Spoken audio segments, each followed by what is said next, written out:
toutes et à tous, bienvenue sur ce podcast consacré à Action. Alors Action, c'est le dispositif intrapreneurial de France Télévisions. Et pour en parler, je suis avec les deux initiateurs du projet, les deux instigateurs du projet, tous les deux salariés de France Télévisions, Hélène Amoussou, de la direction de la stratégie et de la prospective RH. Bonjour. Et Frédéric Lecoin, de la direction de l'innovation. Bonjour. Hélène et Fred, quand il y a quelques mois, vous m'avez parlé d'Action. Ce qui m'a plu, c'est qu'on est tout de suite rentré dans les coulisses du projet. Donc on a parlé de moteur d'enthousiasme, d'élan, d'audace, de stress, de friction, de découragement, d'excitation et de fierté. Bref, des montagnes russes par lesquelles vous êtes passés pendant toute la mise en œuvre de ce projet. Et moi, j'y ai vu plein de similitudes avec ce que je vis comme entrepreneuse, parce que je suis réalisatrice de documentaires, mais aussi cofondatrice de l'agence Gibraltar, qui accompagne les entreprises et les collaborateurs dans leur transformation en faisant appel à la créativité. Alors c'est comme ça qu'est née l'idée de ce podcast, d'une envie de prendre le temps de raconter cette expérience de création, en l'occurrence la création du dispositif Action, et surtout de la partager parce que c'est à la fois instructif et inspirant.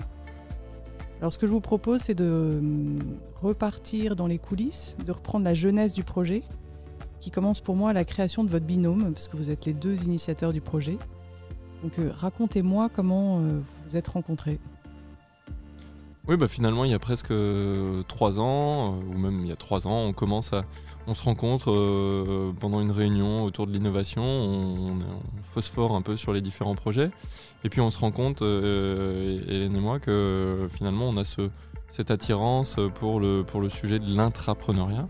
À la fois sûrement par intérêt personnel, mais aussi et surtout pour la boîte. On se dit que c'est peut-être une réponse intéressante à tout un tas de problématiques internes. Et donc tout simplement, on se dit que autant travailler ensemble, autant essayer d'allier nos forces pour faire avancer ce sujet. Voilà, tout simplement. Donc là, vous commencez à bosser tous les deux un peu en off, en sous-marin. Ouais. Oui, alors effectivement, parce que c'est vrai qu'initialement, il n'y avait pas de demande officielle, il n'y avait pas de commande, on va dire. Donc on a commencé à travailler là-dessus, à se documenter, à essayer de s'inspirer, à voir ce qui avait pu être fait ailleurs, à rencontrer des gens, à se projeter vers l'extérieur aussi pour voir qui avait déjà monté ce type de dispositif, comment, à quoi ça ressemblait, qu'est-ce que ça voulait dire, quels étaient les problèmes, quelles étaient les réussites aussi. Voilà. L'idée, c'était aussi de construire un dispositif propre à France Télévisions.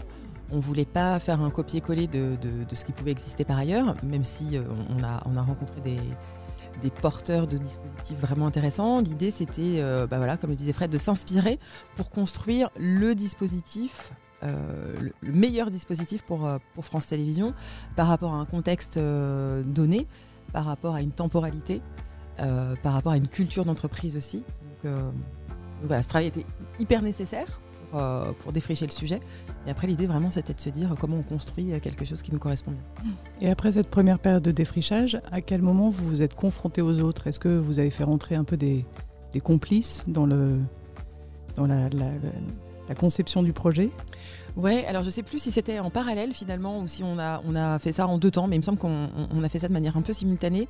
On est allé effectivement rencontrer des gens de l'interne, on est allé les questionner sur nos premières intuitions pour les valider tout simplement, voir si on était dans le vrai, s'il y avait une vraie attente, un besoin aussi, si ça pouvait correspondre à une envie, parce que c'est quand même assez particulier l'intrapreneuriat.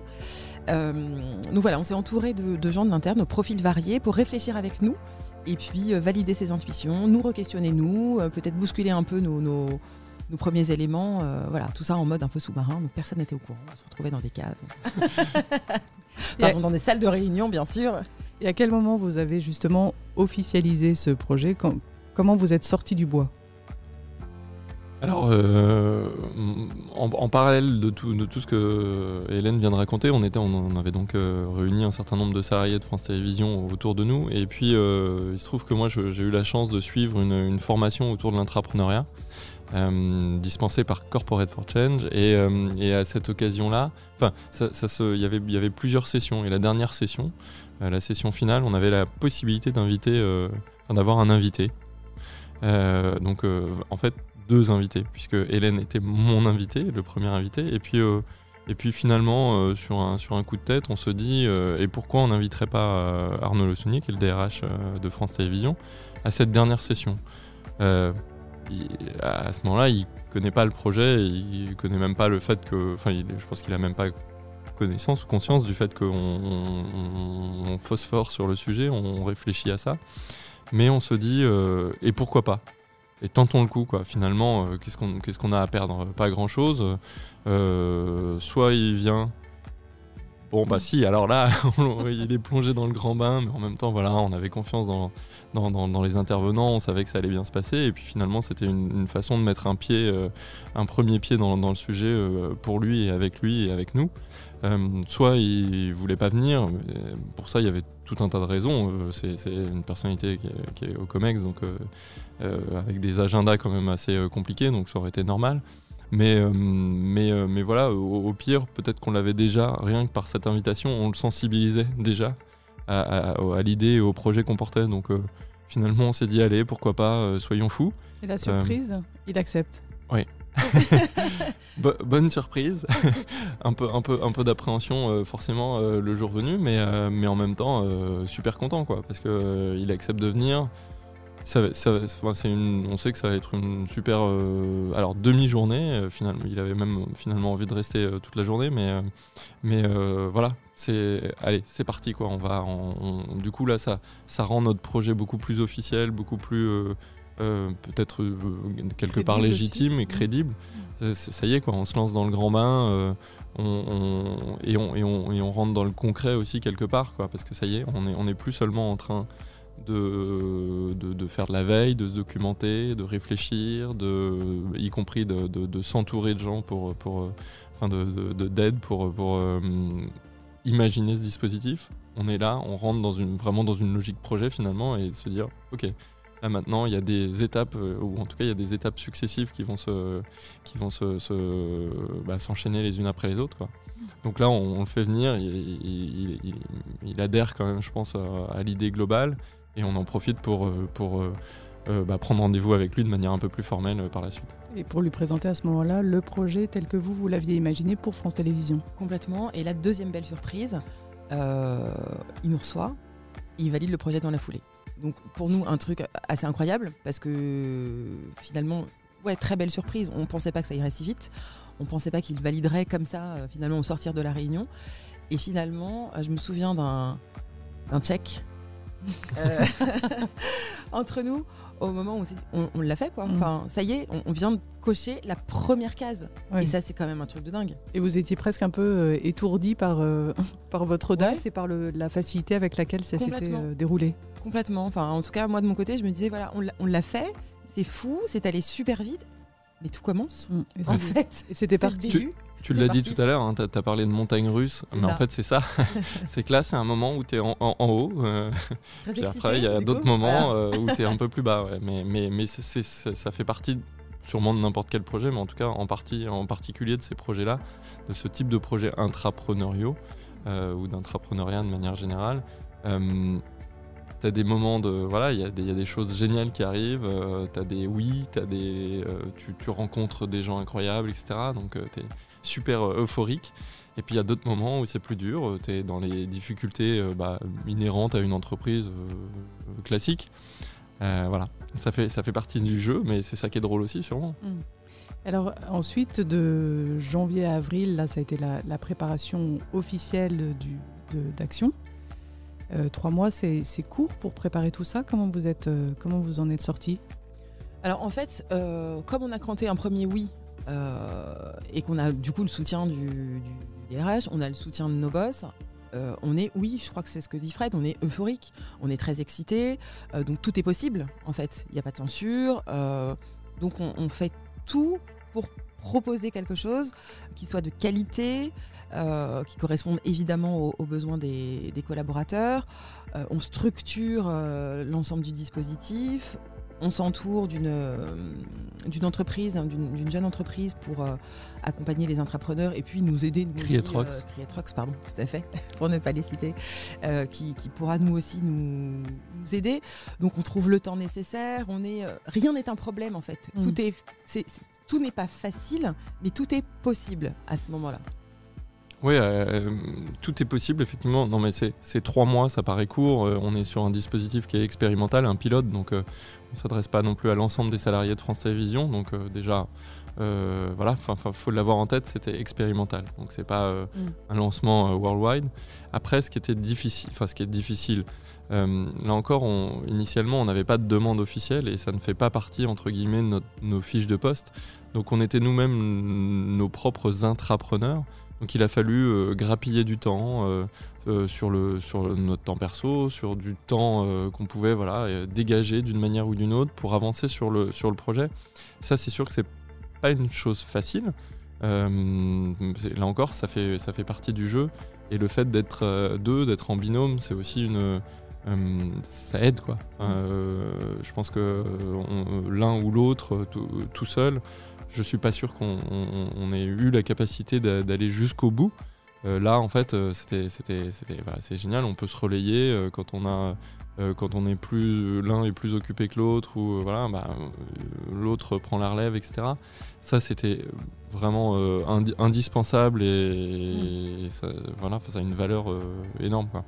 Et avec le recul, est-ce que sur ce temps de préparation, vous vous rendez compte qu'il y a des trucs que vous avez un peu plantés, que vous feriez différemment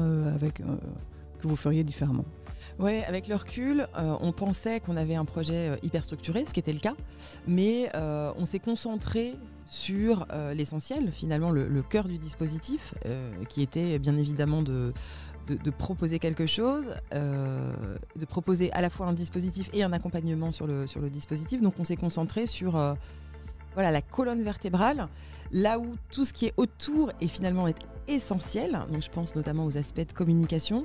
On les a peut-être un peu moins bien traités ou abordés.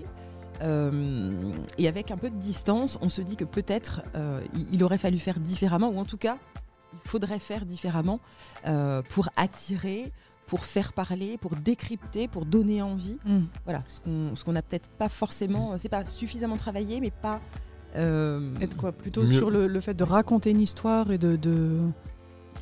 Mieux anticiper de manière générale la communication autour du projet auprès des salariés, qui allaient finalement être les cobayes du dispositif, auprès des managers et de leurs managers, auprès de toutes les parties prenantes finalement du dispositif, de la RH, des managers, n'importe qui finalement qui peut apporter une aide ou un engagement quel qu'il soit dans le projet.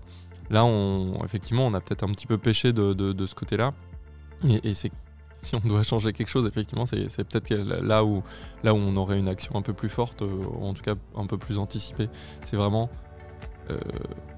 embarquer les gens. Embarquer. On était peut-être un petit peu trop seul, je ne sais pas si c'est seul, mais en tout cas, voilà, il faut avoir plus de gens dans le bateau pour faire bouger tout le reste, quoi. Alors comment s'est passé le lancement du projet ? Ça, c'était en avril 2018. Est-ce que vous avez trouvé facilement des candidats ? Eh bien non. Et ce fut là une grande surprise. Oui, l'engouement attendu. L'engouement attendu n'a pas été au rendez-vous tout de suite. En fait, on avait beaucoup de retours positifs de gens qui trouvaient que c'était une super initiative. Qui avait, mais pas le temps, pas l'idée, plein de freins, mais qui sont en fait assez communs à toutes les entreprises. C'est-à-dire que c'est toujours difficile d'amorcer la pompe finalement. Donc ça a été ça la première surprise et la première difficulté. Donc on a essayé de trouver au fur et à mesure un petit peu des solutions ou des astuces pour lancer tout ça. Alors on a commencé par poster nous-mêmes des idées, les faire poster par des gens autour de nous pour commencer à susciter l'adhésion, l'intérêt, la curiosité, faire en sorte qu'aussi il n'y ait pas que des porteurs de projets, mais qu'il y ait aussi des gens qui ont juste envie d'aider les projets. d'aider un projet. Donc ça, ce sont aussi des intrapreneurs, où ça fait aussi partie de l'intrapreneuriat. Donc ça, c'était un peu la première astuce, où on se déguisait un peu pour amorcer la pompe. Et puis oui, on a eu d'autres expériences un peu plus difficiles ou un peu plus solitaires. Ouais. Raconte-moi un souvenir cuisant. Non, cuisant, non. Ouais, Non, mais un souvenir un peu difficile ou là qui a pu vous décourager ou Alors oui, comme on était dans l'euphorie tout à l'heure. On était dans l'euphorie. Ah oui, alors là, on est très vite redescendu. On lance plus ou moins entre avril et mai, donc forcément c'est des moments du calendrier pas toujours idéaux. Et en fait, voyant cette difficulté pour l'instant à rameuter, on se décide de faire une réunion justement avec Creatrox, une réunion de présentation pour vaincre les freins, etc. On choisit très bien, on choisit une date, un lundi, il pleut, c'est un 10 mai, les vacances scolaires parisiennes viennent de se terminer, il y avait un pont juste avant, 9h30. Bon, alors, pardon Raphaël, mais Raphaël, donc notre intervenant, arrive avec un quart d'heure de retard, il y a des bouchons dans Paris, c'est horrible. Et il arrive et il n'y a personne dans la salle. Enfin, il n'y a pas de public. 5 minutes, 10 minutes, bon, on se décide de se lancer parce qu'en même temps, on a prévu aussi de faire une diffusion sur YouTube pour les personnes qui sont pas dans le bâtiment. Et il y a quand même 7 ou 8 personnes qui sont derrière leur écran. Donc bon, on se dit, il n'y a personne dans la salle, mais il y a du monde derrière son écran. Donc allez, on y va, on fait un plan serré, on montre pas la salle surtout, et puis c'est parti, on se lance. Bon, quand même, il y a 1 ou 2 personnes qui arrivent au cours de cette présentation. C'est pas un grand succès, hein, 1 ou 2 personnes, loin de là, mais bon, quand même, on se dit, ça y est, allez, ça prend, allez, tant mieux. Et puis, la salle se vide, et puis en fait, au bout d'1 heure, ou même pas 1 heure, 45 minutes, le smartphone qui nous sert de caméra, et donc pour capter et diffuser cette réunion ou cette présentation, tombe en panne, brutalement. Donc, fin de la transmission, et voilà, on n'a plus personne dans la salle, et les 7 personnes ou 8 personnes qui sont derrière leur écran sont privées de la fin de la réunion. Bon. Voilà, on finit comme ça, on n'est pas au top là. Ouais, bad mood. Mais donc des moments de découragement. Et est-ce que vous avez un moment où il a l'impression de reprendre la main ou quand comme ça on se dit merde, on est peut-être en train de frôler l'échec, si ça se trouve on s'est complètement trompé. Est-ce que ce moment de bascule, vous avez un souvenir de ce moment-là ? Ouais, alors comme le disait Fred à l'instant, en fait, je pense que ce qui était difficile, c'est de se dire, nous, on est euphorique, on y croit vraiment, on sait que ça a du sens, les intuitions sont confirmées, et pour autant, les gens ne sont pas dans cette même énergie que nous. Les gens font autre chose, les gens ne sont pas sur le projet, les gens n'ont pas nécessairement le temps et on ne peut pas les blâmer pour ça, ils sont sur des projets à enjeu, enfin bref, et on se dit, mais en fait, si les gens ne viennent pas, il n'y a pas de projet. En fait, c'est aussi simple que ça. Donc, peut-être qu'on s'est trompé. Peut-être que c'est pas le bon moment. Peut-être qu'il fallait pas le faire. Enfin, il y a beaucoup d'interrogations et de la déception, clairement. On repart sur cette histoire de montagne russe. Et à un moment de se dire, on commence à frôler un peu le découragement parce qu'il n'y a pas d'idées, parce que les idées qu'on voit, on ne sait pas si elles pourront se transformer en actions très concrètes. Donc, beaucoup de questionnements à ce moment-là. Et puis, il y a un moment où on s'interroge avec Creatrox, Fred.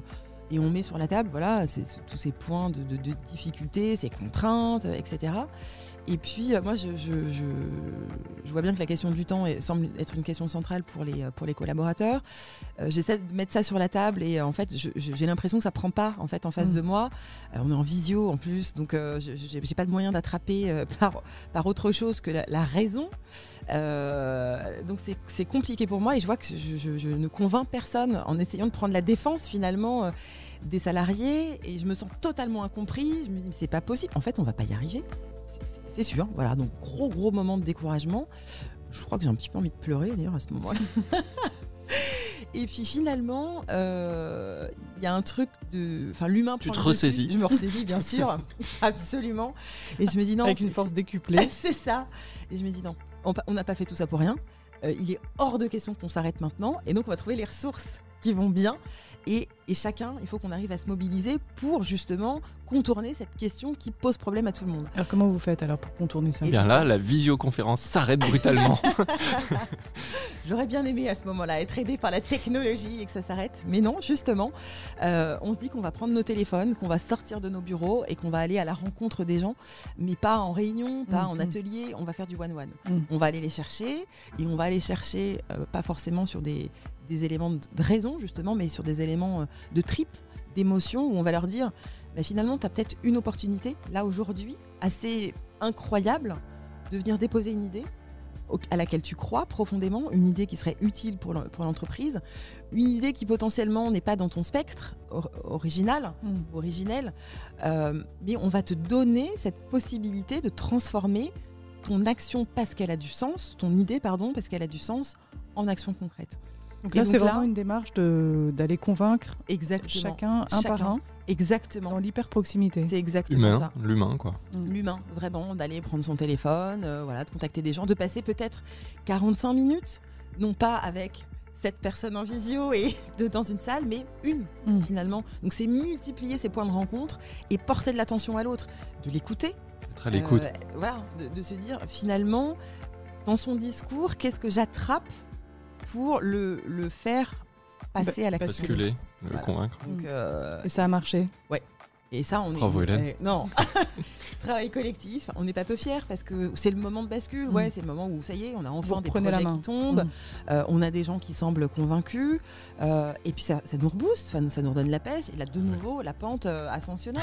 Donc on repart sur la montagne, mais dans le bon sens. Enfin, on dévale pas la piste, quoi. Donc, ça fait du bien. C'est des moments où on a besoin en plus de cranter ça et de se dire, on a eu un oui. On doit continuer sur des oui, quoi. Parce qu'après, il y a tout l'enjeu, c'est aussi de confronter finalement le projet tel qu'on l'a rêvé, tel qu'on l'a ambitionné, à la réalité, à la culture de l'entreprise et surtout à la réalité. Donc il faut s'adapter et trouver le bon mode pour... c'est vrai qu'on l'avait à la fois un peu anticipé et puis jamais autant que la réalité. On avait un peu anticipé la réalité, mais pas autant que ça se passe vraiment. Donc il faut s'adapter, il faut trouver des bonnes réponses. Il faut, en tout cas dans l'innovation on parle souvent de pivoter, mais il y a quelque chose de cet ordre-là. Qu'est-ce que tu appelles pivoter ? De ne pas être en tout cas trop arrêté sur des positions ou sur des idées ou sur des principes peut-être, mais savoir s'adapter à la réalité. Se dire bon, on a fait une réunion de présentation, finalement ça a moyennement marché, il faut peut-être aller faire des points vraiment hyper personnels dans la proximité. Donc c'est ça finalement. Ouais, complètement. Et puis, clairement, je pense que ce qui nous a maintenus, c'était de ne pas transiger sur le pourquoi. Être vraiment fidèle à notre intention de départ. On était prêt à transiger sur le comment.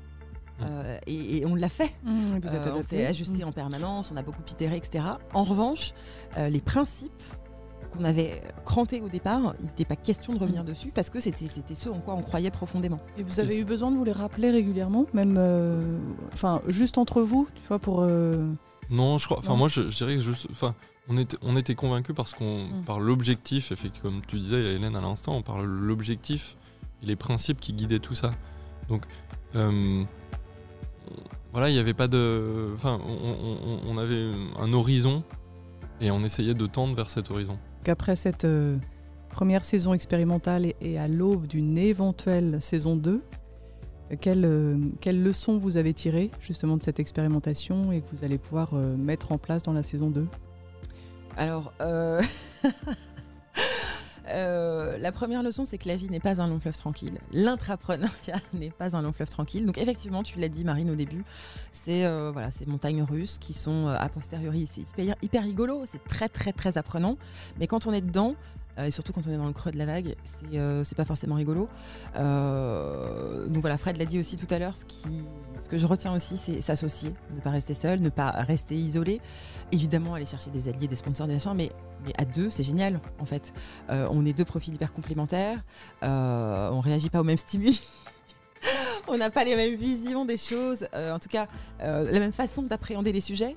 Ouais, je pense qu'on a la même vision, pardon, mais on n'a pas la même façon d'appréhender. C'est pour ça. On coupera. Hein. Donc voilà, du coup, c'est hyper intéressant à la fois pour le projet et pour nous.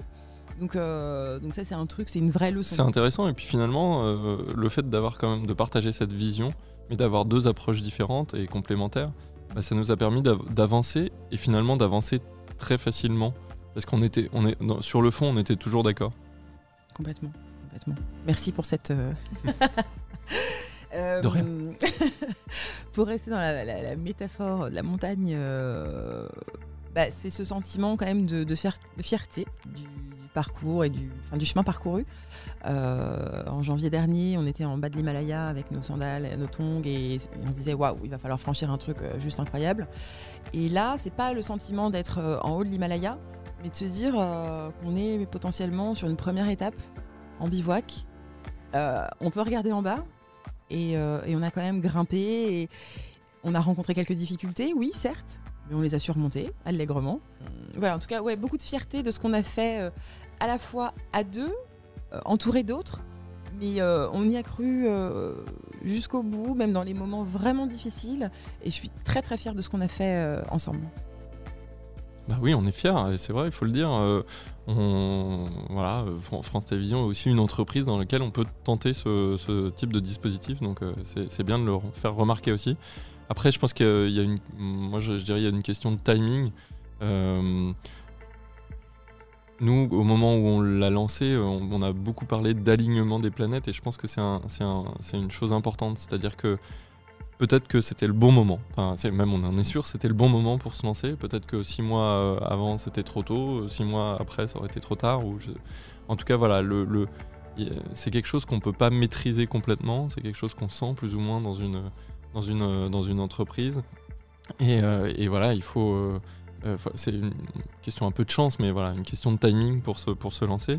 Et la dernière chose, pour moi, c'est vraiment oser. Et c'est ne pas s'auto-censurer, ne pas se censurer soi-même.